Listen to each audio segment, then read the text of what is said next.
E aí, vamos direto para a aula? Eu tenho como objetivos de aula agora completar essa tabela. O primeiro objetivo de aula vai ser, olha lá, ó, denominar as forças analisadas na aula anterior. Quer dizer, a gente vai completar a primeira coluna da tabela. O segundo objetivo de aula vai ser descrever as forças que estarão denominadas na primeira coluna da tabela. Então, o primeiro objetivo de aula é completar a primeira coluna da tabela, o segundo objetivo de aula é completar a segunda coluna da tabela e o terceiro objetivo dessa aula é a gente saber em quais situações cada uma dessas forças que a gente vai denominar e que a gente vai descrever, em quais situações cada uma dessas forças acaba atuando. E aí, então, completar a terceira coluna da tabela é atingir o terceiro objetivo de aula, identificar as situações em que as forças são exercidas em um corpo, em um objeto. Você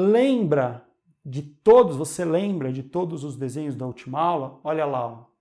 A gente falou aqui muito da troca de forças que existe entre a Terra e a maçã, entre o astronauta e a Lua.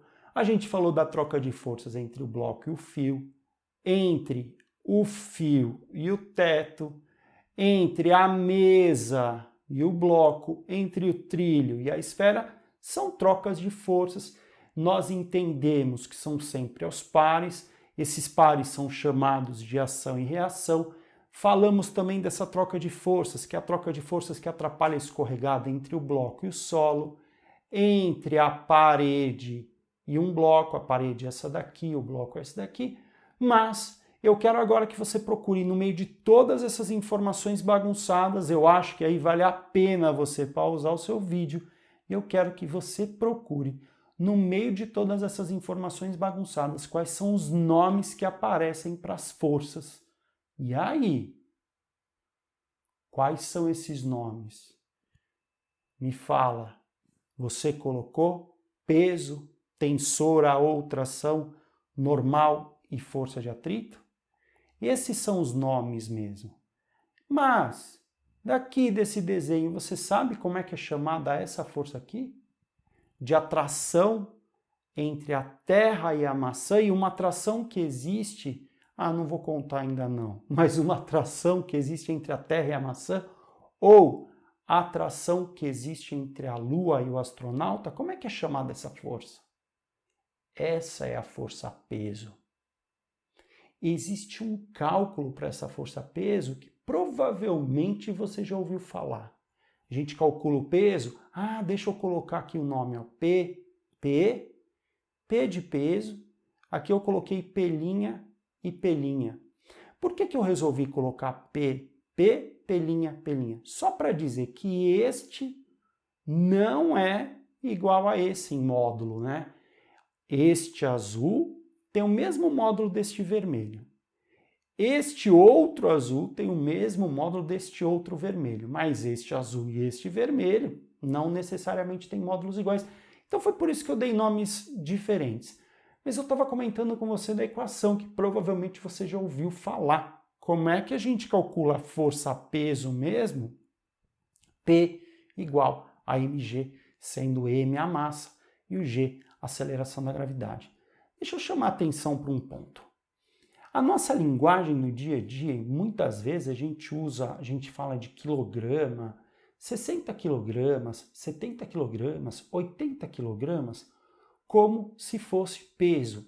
60 quilogramas, 70 quilogramas, 80 quilogramas, para a linguagem científica, é a massa.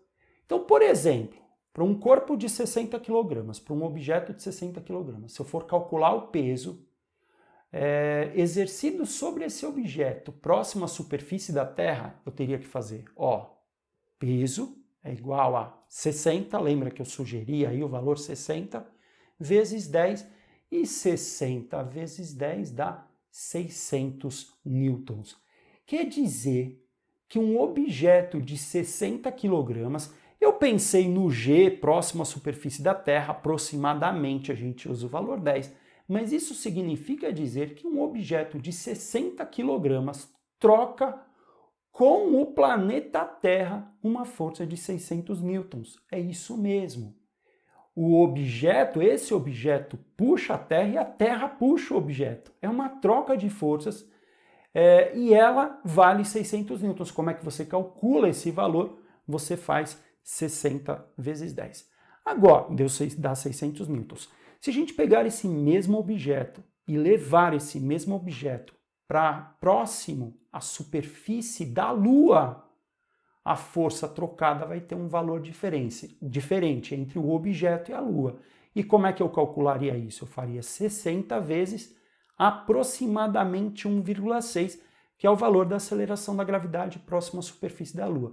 60 vezes 1,6 vai dar aproximadamente 96 newtons. Onde eu quero chegar? Que um objeto de 60 kg, de massa 600 kg, próximo à superfície da Terra, troca com o planeta Terra uma força de 600 newtons e você calcular isso fazendo 60 vezes 10, aproximadamente 10. E se você quiser saber quanto que esse mesmo objeto trocaria de força, quanto valeria a força trocada entre esse mesmo objeto e a Lua, você faria 60 vezes 1,6 e esse valor seria aproximadamente, 60 vezes aproximadamente 1,6, seria aproximadamente 96 newtons. Essa força que o objeto troca com a Terra, quando ele está próximo à superfície da Terra, pode estar até um pouquinho afastado, mas a gente calculou para um valor próximo à superfície da Terra, ou que o objeto troca quando ele está próximo à superfície da Lua, é o que a gente chama de peso. Então, você pode pensar no peso, que é a força trocada entre o objeto e a Terra, ou quando esse objeto vai para a próxima superfície da Lua, o peso é a força trocada entre o objeto e a Lua. Legal, tudo bem, mas quero saber mais. Legal, essa força é chamada de peso e essa daqui? Como é que é chamada essa força?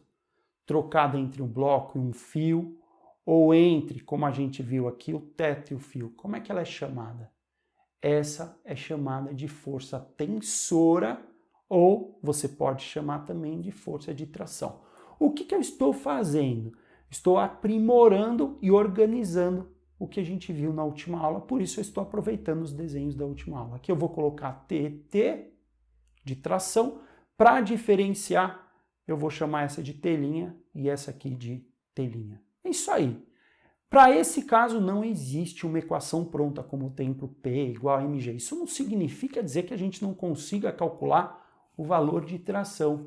A gente consegue sim calcular o valor de tração, mas isso vai depender da situação do problema e depois a gente vai fazer exercícios para calcular essa tração. Não hoje, mas em uma outra aula a gente vai calcular sim essa tração. Essa força aqui, você sabe o nome dela? Trocada entre um apoio, por exemplo, entre a mesa e o bloco, você sabe o nome dessa força? Ou trocada aqui entre o trilho, nesse caso é um apoio, e a esfera, você sabe o nome dessa força? Essa força é chamada de força normal. E existe uma razão para esse nome. Normal é sinônimo de perpendicular. E é perpendicular, essa força normal, ela é perpendicular à superfície de apoio, por isso chamada normal. Legal, o nome, coloquei aqui N e N, normal, normal, e para diferenciar, eu não chamei essa daqui de N, eu resolvi chamar de N' e N'. Sabendo e entendendo já que esse valor do azul é igual ao valor desse vermelho aqui, é em Newton, mais comum no o sistema internacional é em Newton, mas existem outras unidades que com o tempo a gente comenta um pouco mais. Aqui também o valor dessa é igual ao valor dessa, mas pode ser que essa azul tenha sim um valor diferente dessa azul aqui, ou que essa azul tenha um valor diferente dessa vermelha aqui. Legal! Então a força aqui é a normal e a última força que eu quero citar com você é essa daqui, você sabe o nome dela? Que atrapalha a escorregada? É a força de atrito. Vou dar o nome, FAT. FAT é o símbolo mais comum para força de atrito. Força de atrito, abreviação. Também alguns materiais usam A maiúsculo para não confundir com A minúsculo. A maiúsculo para atrito, A minúsculo é comum o uso. para aceleração. E aqui, ó, FAT e FAT. Para o caso do atrito, existe sim uma equação. Para normal não tem equação pronta, vai depender da situação do problema. A gente vai sim calcular em muitos casos. Para tração não tem equação pronta, mas para o atrito tem sim uma equação pronta que a gente calcula o atrito como μ vezes a normal. O que é esse μ, professor? Esse símbolo aqui, essa letra grega, o que ele representa? Ele representa o que a gente chama de coeficiente de atrito. Professor, como assim? A gente vai fazer esses cálculos nas próximas aulas e a gente vai ter ainda uma aula específica só de atrito. Mas como assim coeficiente de atrito? A ideia é a seguinte: existem superfícies lisas, quer dizer, objeto em que o contato entre um objeto e uma superfície é um contato em que os dois, entre objeto e superfície, existe muito escorregamento, não tem nada que atrapalhe muito o objeto de escorregar em uma determinada superfície.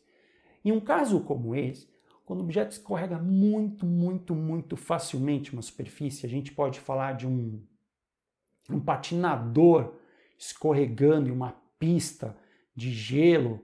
O coeficiente de atrito, em um caso como esse, é tão próximo a zero, o μ seria zero.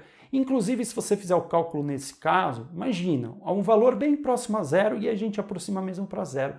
Zero vezes qualquer coisa vai dar zero. Então, o coeficiente de atrito indica se a superfície é lisa ou não. Quando a superfície é perfeitamente lisa, a gente considera o coeficiente de atrito zero e aí não tem nem atrito para calcular o atrito, quer dizer, o atrito fica sendo nulo e você muitas vezes aí nem desenha atrito nesse tipo de exercício. Agora, um coeficiente de atrito 0,90, 0,95 já é um número alto para coeficiente de atrito e isso indica aí uma superfície bastante aderente. Então, o coeficiente de atrito é uma indicação de ou superfície perfeitamente lisa, a gente aí vai ter um coeficiente de atrito próximo a zero, ou superfície muito aderente, aí a gente vai ter um coeficiente de atrito próximo a 1. Legal? Mas não se preocupe ainda com o cálculo, a gente vai usar isso com calma, vai aplicar isso com calma um pouquinho mais para frente. De qualquer maneira, a gente atingiu sim o nosso primeiro objetivo de aula, que era dar nome às forças que a gente já tinha analisado na última aula. O que eu quero agora é descrever cada uma dessas forças. Quando eu falo que a gente vai descrever, é porque a gente vai procurar pequenas explicações para cada uma dessas forças. Olha só, por exemplo, aqui, ó, para o peso, para a força-peso, eu quero, por enquanto, que você pense só na descrição da força-peso, tá? Eu quero que você procure uma explicação para a força-peso no meio disso tudo, ó. Será que você encontra? Pausa o seu vídeo e daqui a pouco você volta. Procure uma explicação para a força-peso. E aí, encontrou? Olha lá, olha o que eu fiz aqui, ó. Olha o desenho. Lembra do desenho? Qual será a melhor explicação para força-peso? Aí olha aqui, ó, é uma força de atração trocada entre duas massas. Perfeito. Nos desenhos que a gente viu, ó, é a força de atração entre a Terra e a maçã, ou a força de atração entre o astronauta e a Lua. Deixa eu contar um segredo para você. Existe atração, por exemplo, vou pegar meu gravador de áudio aqui, ó. Existe atração entre o meu gravador de áudio e um controle remoto que eu tenho aqui na mão. São duas massas. São duas massas, elas se atraem. Existe atração entre as duas. Você diz, não acredito, quer dizer que os dois objetos aqui pequenininhos se atraem? Sim. Por terem massa, são objetos, é lógico, eles têm massa, eles se atraem. Por que é que a atração entre esses dois objetos é tão insignificante que a gente nem considera em cálculo e a gente não percebe assim, pegando os dois objetos em que eles dois estão se atraindo. Porque as massas dos dois são pequenas. Então, existe atração, mas é uma atração tão pequena que a gente não percebe. Mas a atração entre a maçã e a Terra, entre a maçã e a Terra já é perceptível. Porque apesar da maçã ter uma massa pequena, a Terra já tem uma massa maior. Por isso, essa é uma atração bastante perceptível. Entre o astronauta e a Lua também. O astronauta não tem uma massa tão grande assim, mas a Lua já tem uma massa significativa. E aí, sim, essa atração fica relevante. Quer dizer que as massas se atraem. Só que em alguns momentos, para algumas situações, a gente percebe com clareza essa atração e ela é significativa. Em outros casos, não. Você e o planeta Terra se atraem o tempo todo. Quando você dá um pulo, você, na verdade, você faz uma tentativa, lógico, entre aspas, de fugir da Terra. Você não vai conseguir fugir da Terra. Mas você volta logo para a Terra porque você é atraído por ela. Essa atração entre você e a Terra, a atração entre o controle remoto que eu mostrei e o meu gravador, é atração entre massas. É isso aí. E é chamado, você pode chamar essa força de força-peso.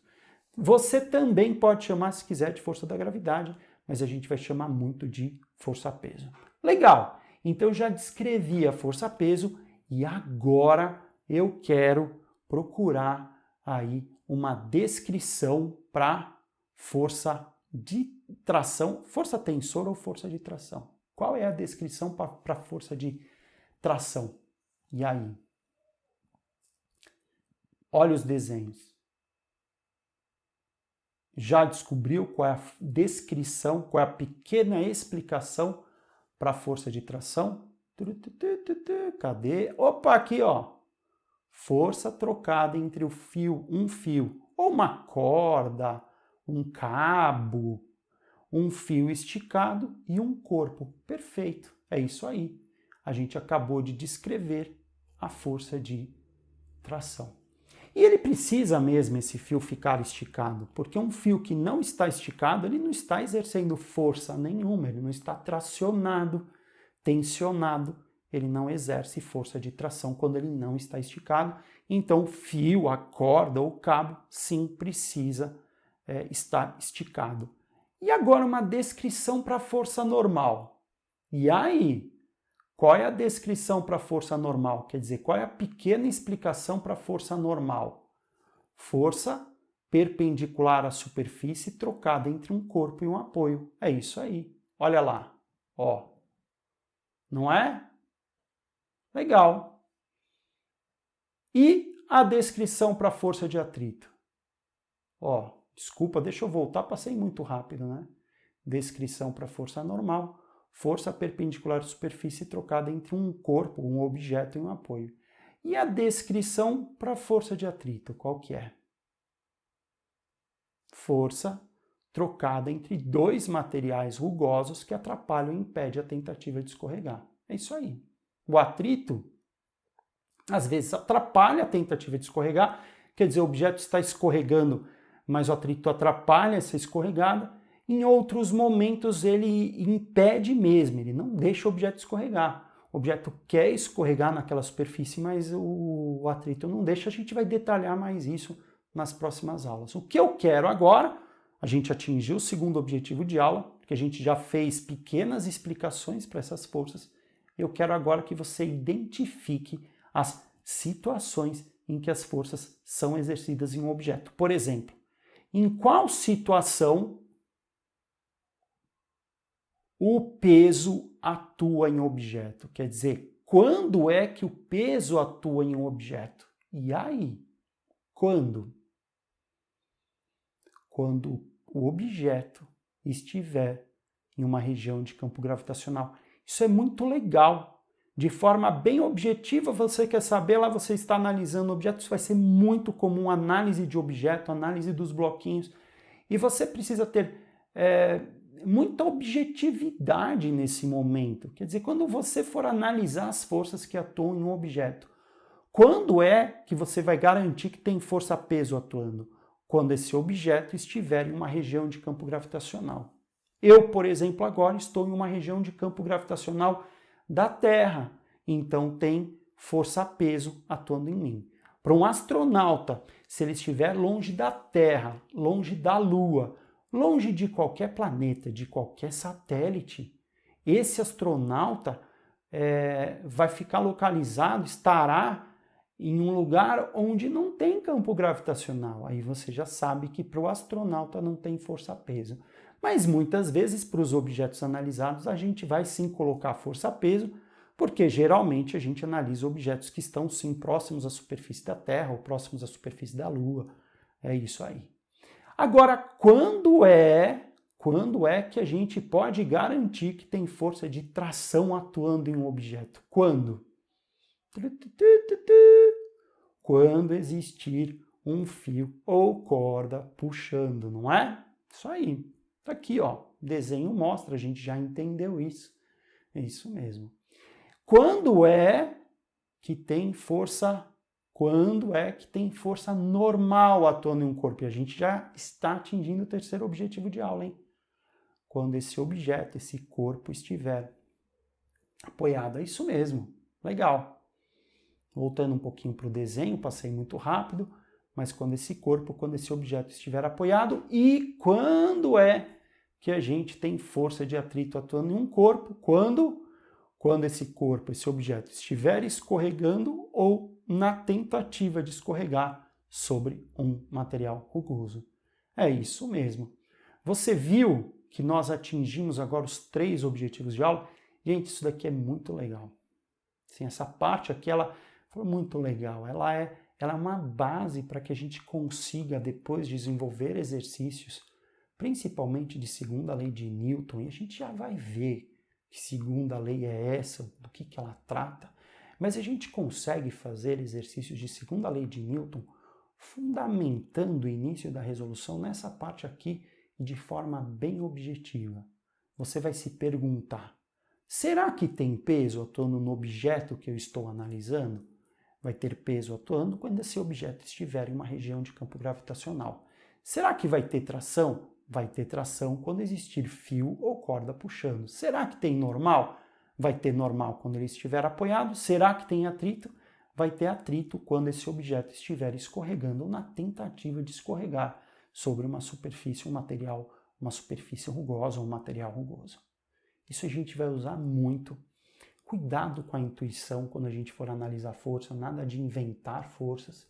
E é o que a gente vai fazer na parte 3 de ação e reação. A gente já atingiu esses 3 objetivos de aula e na parte 3, não perca, assista aí o mais rápido possível, nós vamos identificar as forças que atuam em um objeto com muita clareza e com muita objetividade. Valeu, valeu, valeu e até a nossa próxima aula.